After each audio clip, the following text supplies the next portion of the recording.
بسم اللہ الرحمن الرحیم الحمد للہ وحدہ والصلاة والسلام علی من لا نبی بعدہ اما بعد۔ یہ ایک سوال آیا ہوا ہے،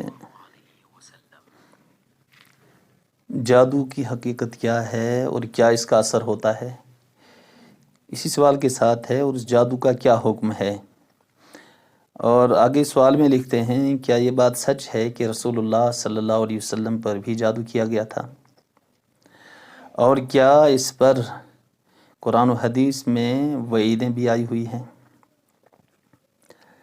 دیکھیں، جادو ایسی گرہوں، ایسے منتر یا دم یا الفاظ کا نام ہے جنہیں بولا جائے یا لکھا جائے، یا یہ کہ جادوگر ایسا عمل کرے جس سے اس شخص کا بدن یا دل یا عقل متاثر ہو جائے جس پر جادو کرنا مقصود ہے۔ اور جادو واقعتاً اثر بھی رکھتا ہے، چنانچہ جادو سے کوئی شخص قتل بھی ہو سکتا ہے، بیمار بھی ہو سکتا ہے، اور مفلوج بھی ہو سکتا ہے۔ جادو کے ذریعے سے کوئی مجنون بھی ہو سکتا ہے، پاگل بھی ہو سکتا ہے، اور جادو کے ذریعے سے دیوانہ بھی ہو سکتا ہے، اور جادو کے ذریعے سے کوئی شخص اپنی بیوی کے قرب سے عاجز بھی آ سکتا ہے، بلکہ جادو کے ذریعے سے میاں بیوی کے درمیان تفریق بھی ہو سکتی ہے اور جدائی بھی ہو سکتی ہے۔ اچھا، شیطان کو راضی کرنے کے لیے اور اس کا تقرب حاصل کرنے کے لیے جادوگروں کے پاس مختلف وسائل ہیں اور مختلف طریقے ہیں ان کے پاس۔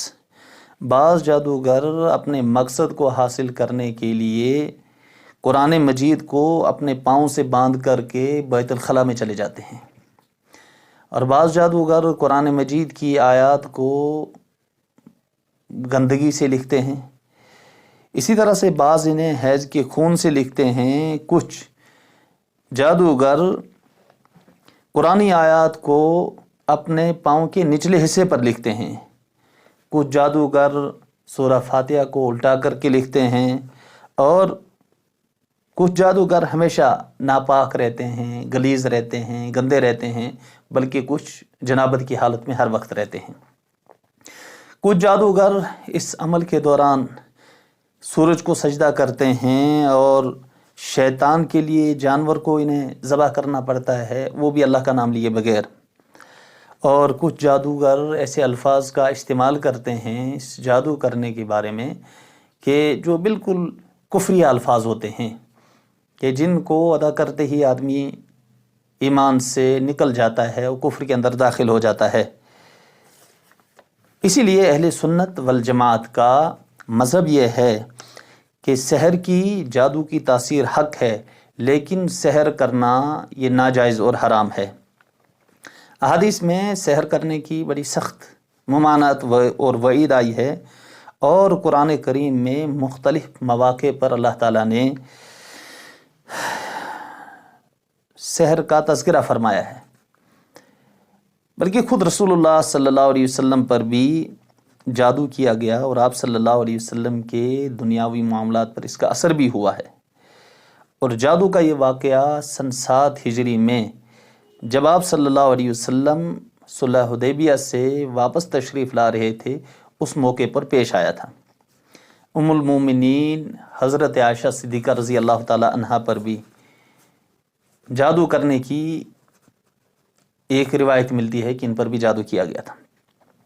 رسول اللہ صلی اللہ علیہ وسلم نے اس بارے میں بڑی سخت وعیدیں بیان فرمائیں۔ ایک روایت میں آپ صلی اللہ علیہ وسلم نے ارشاد فرمایا، عن ابی ہریرہ رضی اللہ تعالیٰ عنہ قال قال رسول اللہ صلی اللہ علیہ وسلم اجتنبوا السبع الموبقات قالوا یا رسول اللہ صلی اللہ علیہ وسلم وما ہن قال الشرک باللہ والسحر وقتل النفس التي حرم اللہ الا بالحق واکل الربا واکل مال الیتیم والتولی یوم الزحف وقذف المحصنات المؤمنات الغافلات۔ حضرت ابو ہریرہ رضی اللہ تعالی عنہ سے روایت ہے کہ رسول اللہ صلی اللہ علیہ وسلم نے ارشاد فرمایا، 7 ہلاک کر دینے والی چیزوں سے بچو۔ صحابہ کرام رضوان اللہ تعالیٰ علیہم اجمعین نے عرض کیا یا رسول اللہ صلی اللہ علیہ وسلم وہ 7 ہلاک کر دینے والی چیزیں کیا ہیں؟ آپ صلی اللہ علیہ وسلم نے ارشاد فرمایا شرک کرنا اللہ تعالیٰ کی ذات کے ساتھ، اور دوسرے نمبر پر آپ صلی اللہ علیہ وسلم نے فرمایا والسحر، اور جادو کرنا۔ اس کے بعد آپ صلی اللہ علیہ وسلم نے ارشاد فرمایا وقتل النفس التي حرم اللہ الا بالحق، کسی انسان کو ناحق قتل کرنا۔ اب دیکھیے ایک روایت میں آپ صلی اللہ علیہ وسلم نے ارشاد فرمایا کہ ایک انسان کا قتل گویا کہ ساری انسانیت کا قتل ہے، لیکن انسان کو قتل کرنے سے بھی بڑا گناہ کسی پر جادو کرنا ہے۔ سود کھانا بہت بڑا گناہ ہے، اور سود کا ادنا گناہ آپ صلی اللہ علیہ وسلم نے یہ بیان فرمایا کہ گویا سود کھانے والا اپنی ماں سے برا کر رہا ہے، غلط کر رہا ہے، لیکن سود کھانے سے بھی بڑا گناہ کسی پر جادو کرنا ہے۔ اور بھی بے شمار حدیث کے اندر آپ صلی اللہ علیہ وسلم نے اس کی وعید بیان فرمائے ہیں۔ اللہ تعالی ہم سب کی حفاظت فرمائے۔